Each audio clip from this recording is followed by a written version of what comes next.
The men would try to do a circuit somewhere on the floor of the unit, using like a towel some would hold towel and use like bicep curls, or using the top of a cell door to do pull-ups.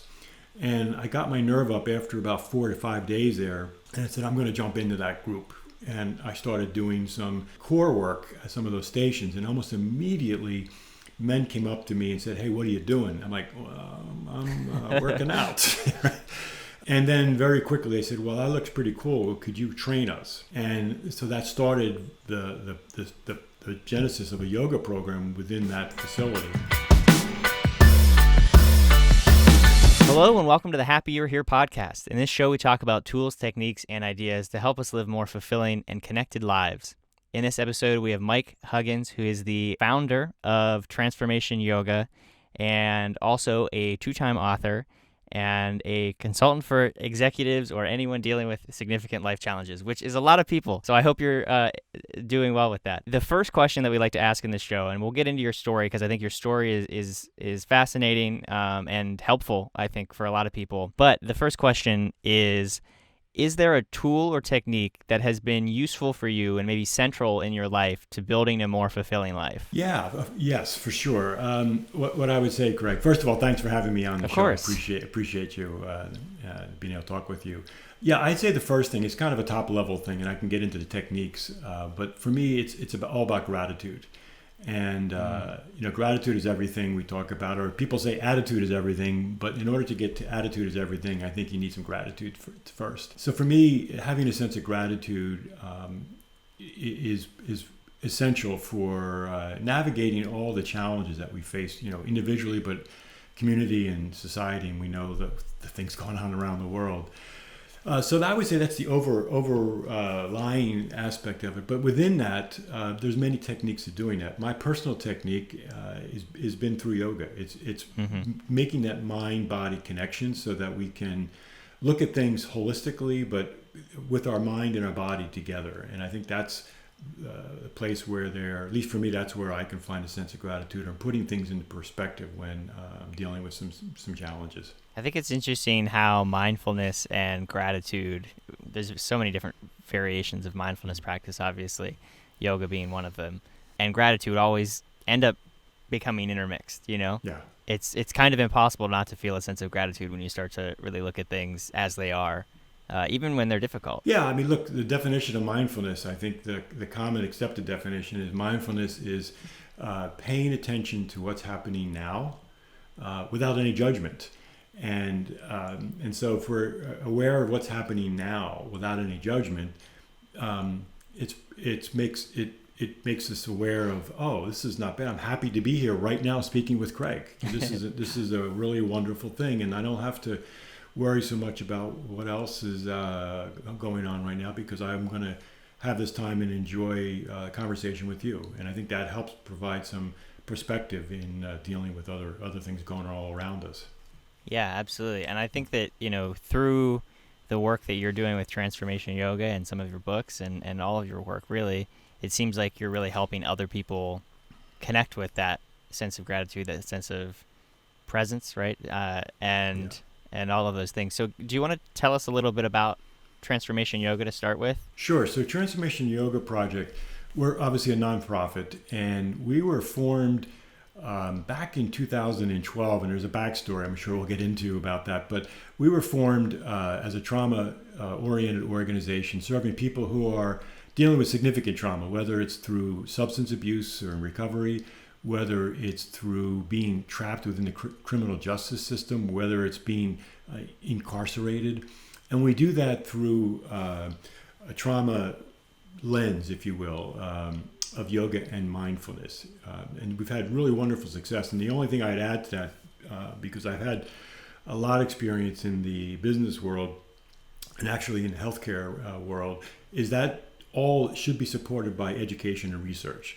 So I like to say that we are bridging this sort of new age philosophy that's been around, thousands of years, but science has caught up to it. So now we can have a conversation that talks about how and why this works, which it can be very powerful for those who might be hesitant to try anything that's kind of woo-woo-ish, if you will, because I don't view it that way at all. But some people Yeah. do, and I think if we can talk about the science behind it.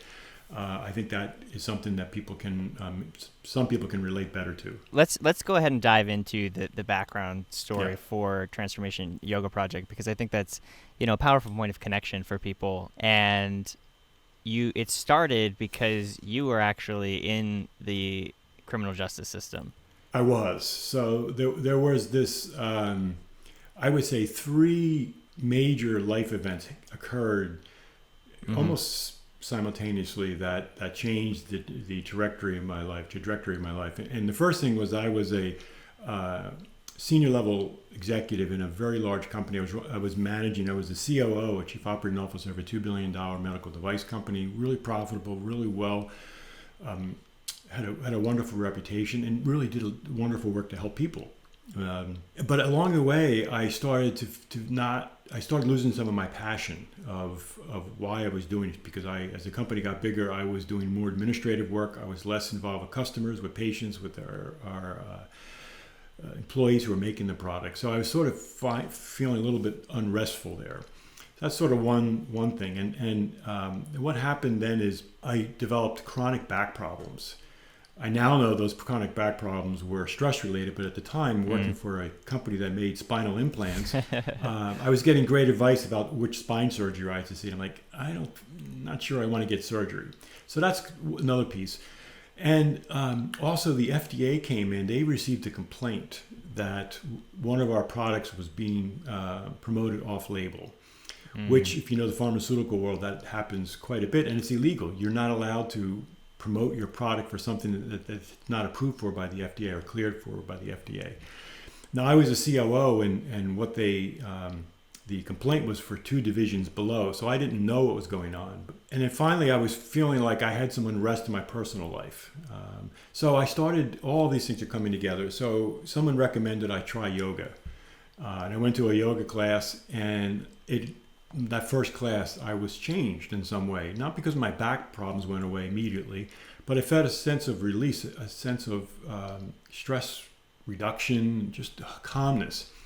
So that was in 2004, and I've been consistently practicing yoga since 2004. Now, with that, the FDA investigation kept going and going and going, and ultimately I became a target of this investigation, myself and 3 other executives, and ultimately I was charged with a misdemeanor for something that's called a responsible corporate officer. And what that is, quite simply, it means that something happened under my watch, which I do believe there was off-label promotion that happened, but I didn't do anything to stop it.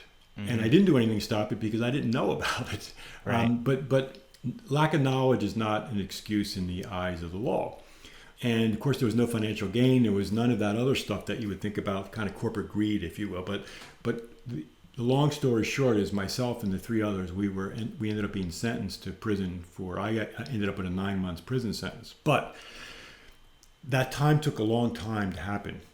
Between the investigation in 2004, I wasn't sentenced until 2011. Okay, so in between then, I took another job as a CEO of another company, and in 2009, I ultimately was indicted. So I had to quit that job, but I still had this yoga practice that I was hanging my hat onto, and I decided that the universe is saying, this is an opportunity, Mike, to explore yoga in a deeper way than I wouldn't otherwise have done. So while I was in this kind of purgatory period waiting to be sentenced, I went to a Buddhist monastery, spent some time there. I went deep into yoga, meditation, understanding more about trauma, became a yoga instructor, went through the 200-hour Yoga Alliance programs, and then ultimately started teaching yoga.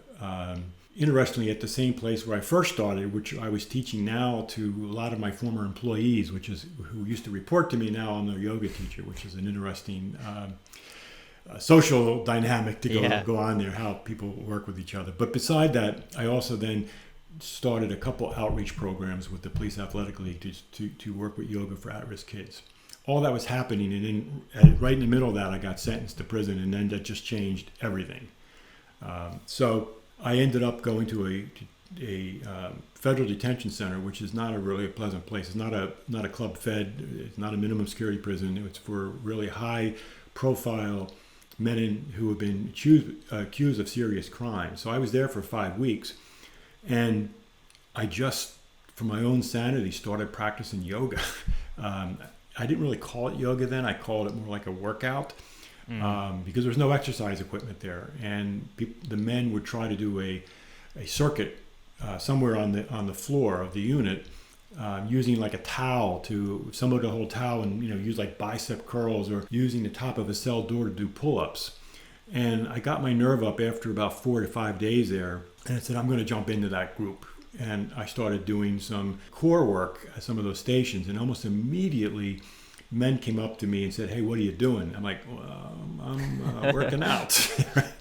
And then very quickly they said, well, that looks pretty cool. Could you train us? And so that started the genesis of a yoga program within that facility. And then very quickly it morphed into more traditional kind of yoga, meaning that we did breathing, physical movement. We did a guided meditation, guided relaxation, and then it ultimately morphed into discussion groups of things. So it really just was an amazing experience there. Not only did it allow me to sort of survive in that environment, but also I think provided some tools for those men, and it opened up my eyes about this idea of this alternate society we have called the society of mass incarceration, particularly with men of color. I mean, it just was a whole experience there. Ultimately, I was transferred to another prison where I started, which was a more of a regular prison, a minimum security prison, where I had more flexibility and freedom, and did the same thing there. What was it like initially there? You like you said, you kind of hid behind the idea of it being a workout, which it is, Yeah. I've kind of wondered that when I've heard your story before. How hard was that, or easy was that for those other inmates to latch onto the idea, even when, like, what did that look like, that transition to like saying, okay, this is yoga and like there's all of this other pieces, like was that hard for them to dive into? Yeah, that's a good point. If I can digress for maybe 1 minute to get to that. Yeah. So as I was taken away, I was actually taken from the courthouse in shackles, which is kind of unheard of for a non-violent misdemeanor offense. Yeah. But and so I was taken to the holding cell, and I was early on in the morning, and I was by myself. Men started coming in, mainly men of color started coming in, because they were there for court appearances, they were a witness, they were their own case. And I'm sitting there and watching these men come in, and they were having conversations like that I would have if I was at a business conference. Hey, Joe, where you been? Oh, I got transferred to the 4th floor. What are you doing now? I'm working in the mess hall. Or, just, hey, how's your family doing? Yeah. A similar conversation. And I'm like, holy cow, this is a whole society here of these men that have the same wanting of a connection. But they're, just like me, hey, Joe, how you been? Oh, how's your new job doing? How's your family going? How's that product release going? Same conversation, but the difference is they're not going home, at least in the business world. So that really stuck with me, that we all have this common connection of wanting some kind of connection and wanting to be part of a community. So I had that in my back of my mind as I started, to go into that situation. And what I also realized is that contrary to what we see a lot in the media, the vast majority of the men that I came in contact with truly wanted to better themselves. There's no question about that. And so anytime they had an opportunity to learn, whether it's to learn maybe yoga, or maybe somebody who had a lot of experience and knowledge about the stock market or about events, any way that they could learn, these men were really drawn to that. And so over time, this yoga, core power yoga, if you want to call it something at that point, that was more of an exercise. But over time, we got to know each other, and then there was this idea of a bit of trust that was formulated. And you have to have some type of trust in order for there to be any kind of healing or real work done. So if you don't feel safe, or if you don't feel that you can trust or be vulnerable, then that's a bit of a problem. So over time, we established that relationship where the men felt safe. And it's really hard to feel safe in an unsafe environment, and that's another whole discussion. But we started to have those discussions. And the way I sold it originally was, look, I know everybody thinks women do this, and most women, it's probably 80% at that time of women, yoga practices in the U.S. were women. But virtually every major professional team, particularly in football, and a lot of college teams have brought in yoga to do that. I also taught yoga for kids who were in a boxing program to help them with their calming themselves down and all that. So it wasn't as hard as you might think, and it was an approach. And then, of course, once they understood what we were trying to do, we were able to evolve beyond just the physical aspect of it, get into more of the spirit, the spiritual, yeah, for sure. But the mind-body piece of it, of how to take this yoga practice, and we use the cliche to take it off the mat. How to use this practice when you're in the mess hall, or if a CO is giving you a lot of grief or something like that. Though that's really where the power was, and I think eventually they came to appreciate that. And how now? I mean, you can go a little bit back into how Sure. that transitioned into Transformation Yoga Project. I'm also curious how that experience informs the way that you are interacting with people that are in correctional facilities in the prison complex, if you will, and how you're connecting with those people and making them feel safe enough to be able to be a little bit vulnerable. So that experience, what I would tell you, was literally life changing for me, and just seeing things and experiencing things that we all know or hear about. We do hear about racism, we do hear about trauma, we do hear about all these things, about this dual thinking. But for many of us, me particularly, having before that experience, I knew all that stuff. Right. But to see it, practically speaking, is very different. To see, for example, cell assignments are really important. And because you have to trust your cellmate. If you don't, then there's a lot of problems could happen. They could set you up. They could put contraband in your bunk, hide something. It's just a really important aspect of that. That's one. Visitations are everything, when you go see your family. So job assignments. When I moved to the minimum security prison, job assignments were really important. All of those kinds of things, I saw clearly lots of discrimination there. In how? Well, let's talk about bunk assignments. When I was in the minimum security prison, once I got there, I wanted to change to another bunk. There was 3 people in a area there, and I wanted to be in one with 2. Basically, it was overcrowded. So I found somebody, and I went to the sergeant, the correctional officer, and it was really no problem. I was able to switch, and that worked out great for me. Exact same situation I saw for men of color. Probably 70% of the time, they were not allowed to do that change. It's the exact same request. Yeah. Why wouldn't you let that change? That's one. Visitation is really everything. It's what you hang and you look forward for, and that connection with the outside world. And I was very fortunate because I had a very strong network outside. And I had a very short sentence. And after the first few times, I would, this classic strip search. Bend down, cough, spread your cheeks, all that stuff. Yeah. Very, very dehumanizing. And what I saw, particularly in the minimum security prison, was that once I got through that maybe once, it never happened again. The men of color, almost every time there was a visitation, there was a different set of rules applied to them. And so it was more humiliating, or they might have to wait longer in the hallway waiting to get in to see their family. Job assignments. I got a great job theoretically a great job, because I became a tutor for pre-GED students, which was a good fit for me. So I got anybody who didn't have their GED and wasn't ready for the GED program, I worked with them. And so that worked out really well for me. But a lot of the guys, they ended up going on what we call the slave buses, and they were shipped out of the prison to work in a factory where they were recycling old cell phones and television sets. And lots of bad things happened there. The squad would the SWAT team would practice on these slave buses for real events. So they'd come in while the bus is coming back from the factory to the prison, guns drawn, to practice, on these group of men. 90% were men of color. So there's these things that add up, and it's like that's traumatic. They're more than just coincidence. It's like saying.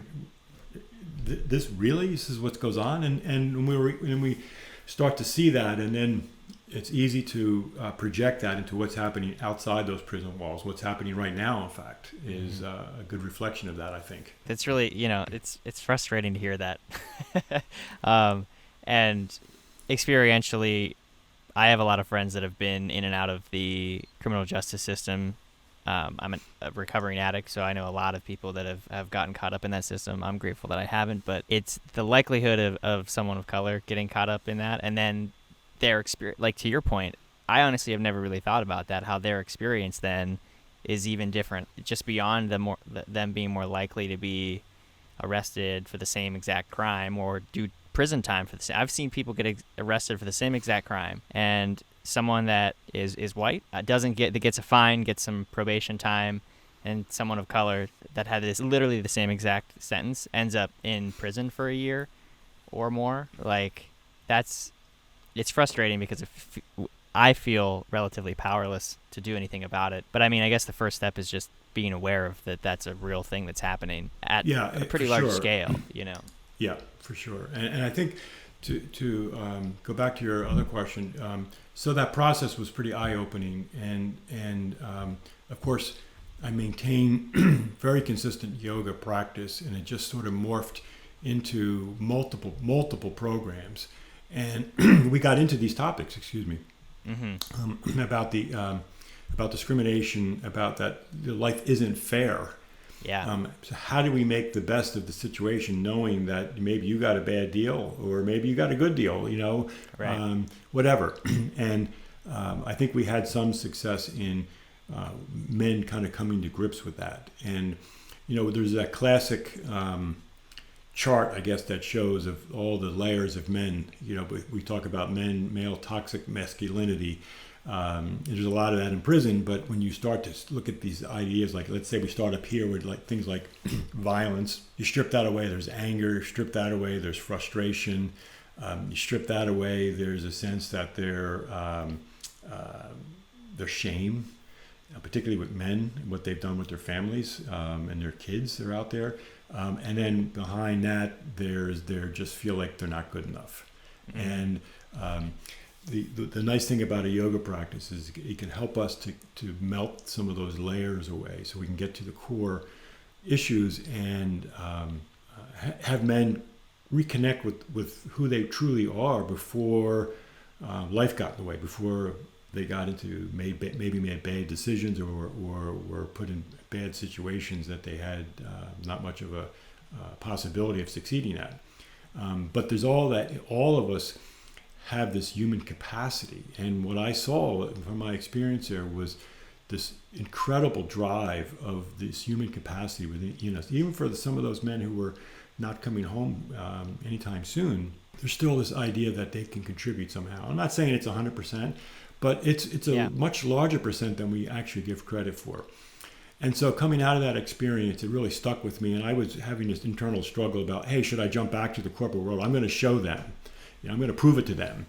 And I'm like, well, who's them? Them is me, right? There's nobody. I was just trying to prove it to myself that I could still go back and be an executive somewhere. And fortunately, I was able to kind of meditate or ground myself through that and just started volunteering. I first started volunteering at the local VA hospital here outside of Philadelphia, and worked in the PTSD unit and had really connected with those men who've had just awful experience, and also just provide some gratitude for how fortunate I am to have things. And then word got out, and someone in a inner city inpatient recovery center reached out, and so I did their volunteering and had really good success setting up programs there. And my first yoga instructor was very good friends, and she started teaching at a women's shelter and some other places. And then we just started coming back saying, this is bigger than us. There needs to be some type of organization or community formed so we can serve this population.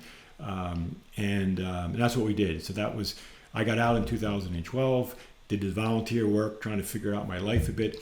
In 2013, we just started taking off. And then fast forward, at the end of last year, gosh, we taught over 3,500 classes. We had, 18,000 participants in our programs. Of course, now we're struggling because of COVID. And that's the sad part of all this, because we don't have access anymore to the men and women we were teaching because of COVID. I mean, that's another whole discussion that is really just cruel and unusual punishment, what's happening now in prisons. But We're slowly getting back into the recovery centers, and we're starting to do some online work, and we're talking with some of the prisons to be able to do some taped programming that they could pre-screen and maybe get into their TV system, if you will. So, yeah. I've found and seen with everyone I've talked to about this whole COVID situation has been, it's certainly a test of our ability to work through adversity. It's adding another layer, sometimes a very extreme layer of adversity. And I think that, like you're talking about there, you're just, all you can do is find solutions that work within the current system. So the question, yeah, that's a great point, Craig. Here's my perspective on that. So when you are in that situation, and it doesn't have to be prison, but any sort of traumatic situation, but for me it happened to be prison, things turned into black and white for me, meaning that I had a choice every single day. The choice is, can I make this a good day, or am I going to let the system get to me? Am I going to become institutionalized and just kind of sit around and watch television all day? And it's a conscious decision, and it has to be made every day. Yeah. In fact, I talk about it in the book a bit, but I'm not a big mantra guy at all. I'm a very practical yogi, if you will. But I think mantras can be very important. Before I was incarcerated, and when I knew I might get prison time, I came up with a mantra: joy, surrender, true self. These 3 simple words, or 4 words: joy, surrender, true self. And as I was going through all this experience, I kept reminding myself, finding joy in the moment, no matter where I was. Even when I was in the courtroom and the judge was beating the hell out of me, what a terrible person I was. And I'm like, that's not me, but that's what he believes, Yeah. Surrender that, look, I'm going to prison, or I'm now in prison. I can't do anything about it. Of course, I don't want to be there, right. But I can't be bitter about that, because it only hurts yourself. And then be my true self. Even while being incarcerated, I'm still not going to just put up this facade. I'm not going to do anything that's going to put myself in harm's way, but try to be myself. And what I saw for most of the men, that same sort of thought process, that they're trying to make the best of that situation, because it's a conscious decision. What happens in my observation when I was released, things no longer become black and white. They become this gray. Yeah. And what do I mean by that? Well, I mean, look, we might be in a job that we don't really like, but it pays the bills. I need to pay my rent, or I've got kids, I've got to support my kids. So you take that job and you do it. And it's kind of not living a full life, but I'm not saying it's the wrong decision, but it's just, you can kind of guide through. Or you could be in a relationship that the relationship is okay. It's maybe not as fulfilling as you might like it to be, but I've got too many other issues in my life right now. I'm not going to worry about that. So we kind of just, glide by all that. And my perspective is that if we can take this idea of making things black and white, then it can give us clarity, saying, well, it's not acceptable to me to be in a relationship that's not really a loving relationship. I need to do something about that. I need to work with my partner to get counseling, or we're going to work on this, or maybe this is not serving either of us, and it's time for us to make that change, as painful as that change can be. And so a lot of what I preach is about trying to see things in this black and white, so we can take action that's going to serve us in the long term. It may be painful to get through that, but in the long term, it's going to get you to a point where there's personal growth, and you feel like, yep, this is kind of, I'm going back to my true identity. And we do that a lot with the people we work with. So I think for me, that's advice we all can use, but right. Particularly those who are in difficult circumstances, not to define where you are with who you are. They're 2 separate things, right? When I was incarcerated, I was an inmate. I was incarcerated, but I never considered myself an inmate. I always thought myself, I'm Mike, who happens to be incarcerated. That's a big difference. Oh, absolutely. And I'm sure you've seen it in your recovery programs, yep. That I'm a person in recovery. I'm not an addict. You're Craig, but you are in recovery. Yeah. And I think that message to me is a universal message that very powerful if anybody dealing with trauma. But I think if we can take it like when we're in the outside world, it can also help guide us, because it's where you are doesn't define who you are. Your actions define who you are, and you have control over that in spite of what other people might do to try to influence your actions. Ultimately, you can control that. Yeah, and you definitely can control your response to your environment. You can't control your environment most of the time, a lot of the time. Yeah, I mean, I'll give you a quick example of that there was a fella at the VA hospital, and he had a really difficult time with PTSD. He happened to be my student for almost a year. He finally got a pass to leave the hospital to go see his family, and he's at the bus stop. And he said, Mike, I almost got into it with someone. I almost got in a fight. This guy was in my face. But he was standing up, and he realized he was standing in a mountain pose. For those who practice yoga, it's a simple pose. You're standing up tall, almost like at attention, but you relax, your shoulder blades are back, and you breathe. And when you're in this mountain pose, and he said, I realized for that 1 millimeter of a second that I'm not here. I'm here. I'm in mountain pose. Oh, I can control that situation by just breathing and let it go. And he did. And he said the whole thing dissipated. He got on the bus, went home. He has a very difficult situation at home. Same thing happened at home. He said, I just breathed, took it in, took it out, and I let that moment pass. And I went on and had a really wonderful visit with my family. So I'm like, yes, that's what this is all about. It's not about making yourself into a pretzel. It's about taking these tools of understanding the mind-body relationship, that you can control your nervous system a bit, so that you don't always have to go into fight or flight mode. There's ways, and you can hopefully use these mindfulness techniques to evaluate very quickly if this is really a situation I need to get out of, or is this something that I can just kind of breathe through and let that discomfort pass. And that's a big part of what we try to teach through all our programs. Well, that's so important, and it relates obviously to people that are in specifically traumatic experiences or places in life in a pretty big way. That breathing thing, like you're pointing to, is that certain breathing rhythms push your body into the rest mode rather than being in the fight or flight mode, like you mentioned. And then you can feel, a lot of people, if you're not aware of it, especially if you live and experience a traumatic environment a lot, you're in fight or flight mode constantly, which is not healthy for you.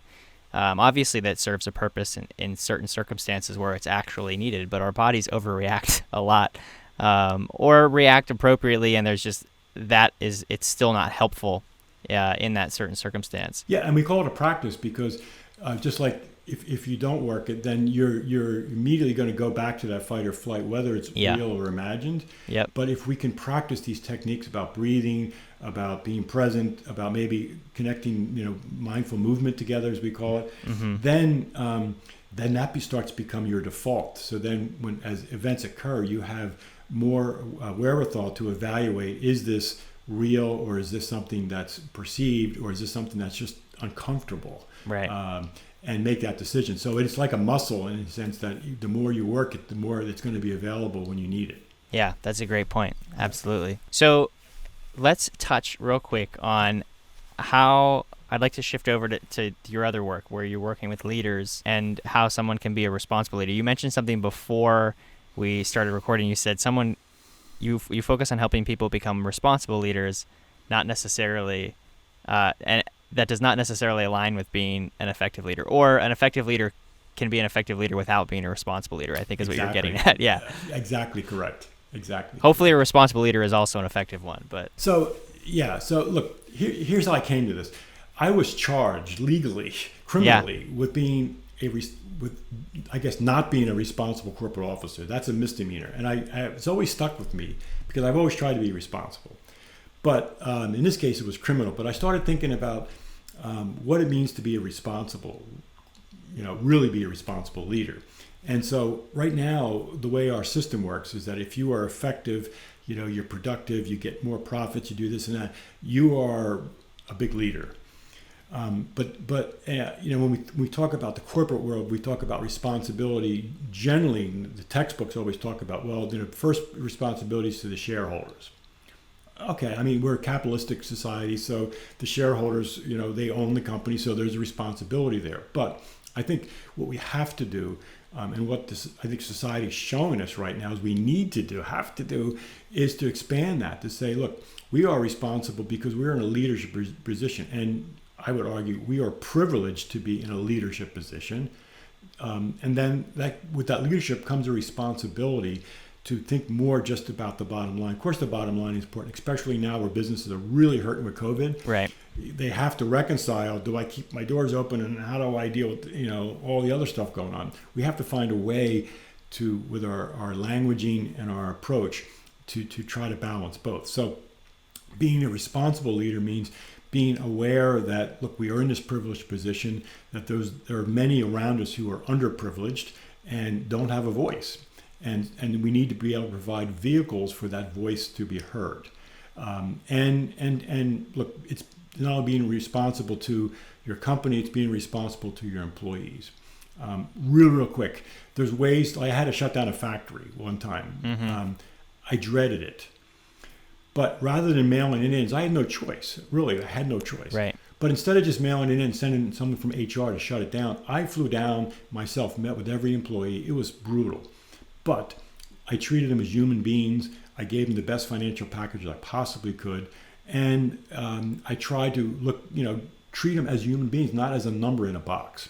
That's one side thing. But other areas, your employees, it's your family. Are you responsible to your family? And then you just expand that. Are we responsible to your community and to society? And look, there's major things going on right now. We know that as far as culturally, racism in the country, climate change, all these issues. Now, we can't solve them all in our little positions here managing it, but we can have a voice, we can have a perspective on that, and we can allow this conversation to occur in a way that allows people to speak freely and affect change, and let other leaders come up with new ideas that we maybe haven't thought about. Yeah, there's a really good, I forget what it was, right whenever COVID first happened, obviously a lot of people were laying people off, and it was a necessity. And there was one CEO that had written a letter to every single person, and it was really well written, and it was basically like, look, I really don't want to do this, but here's exactly why.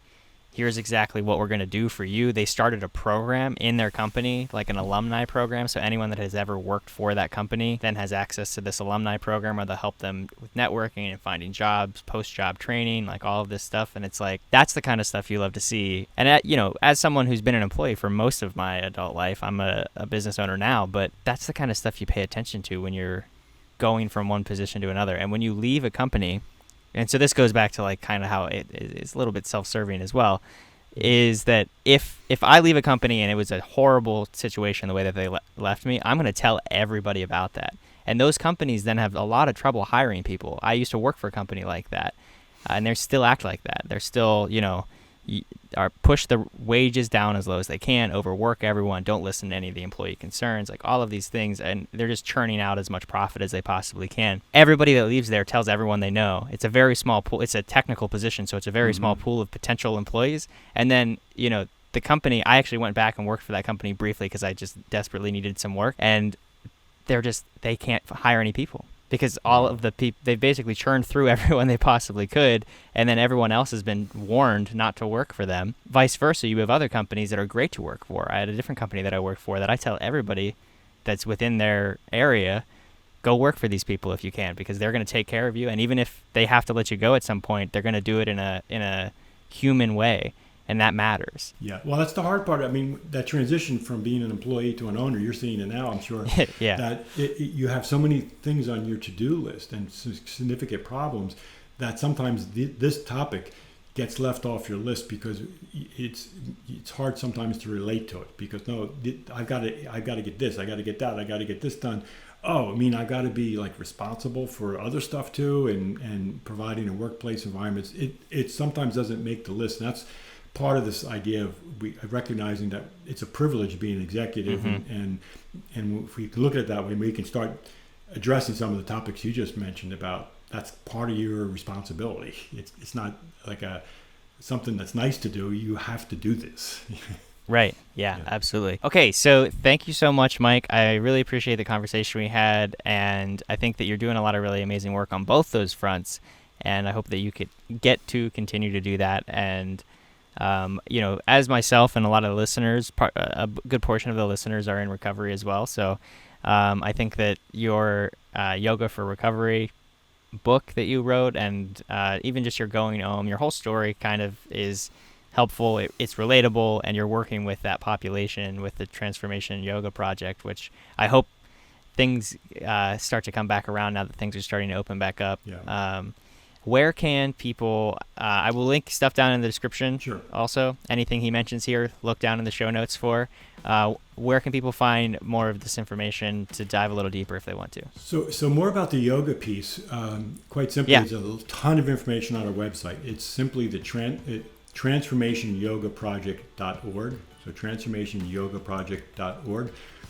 Lots of articles. There's research papers in there. There's a link to the book, the Yoga for Recovery book. So there's a ton of information there. From the non-yoga side of things, my other life, if you will, Yes. just go to mdhuggins.com, mdhuggins.com, and there's lots of information there about community work, but also work with executives, and there's links to the book, there's videos, all kinds of stuff there. And certainly reach out to me. Facebook, I think it's MD Huggins Facebook. I love to talk to people, reach out. I'm very accessible, so if anybody emails me, it's Mike at transformationyogaproject.com. I'll get back to you right away. We can start a conversation. Wonderful. Thank you so much for sharing this time with us and sharing your insights, Mike. Hey, thank you so much, Craig, for having me. Appreciate it.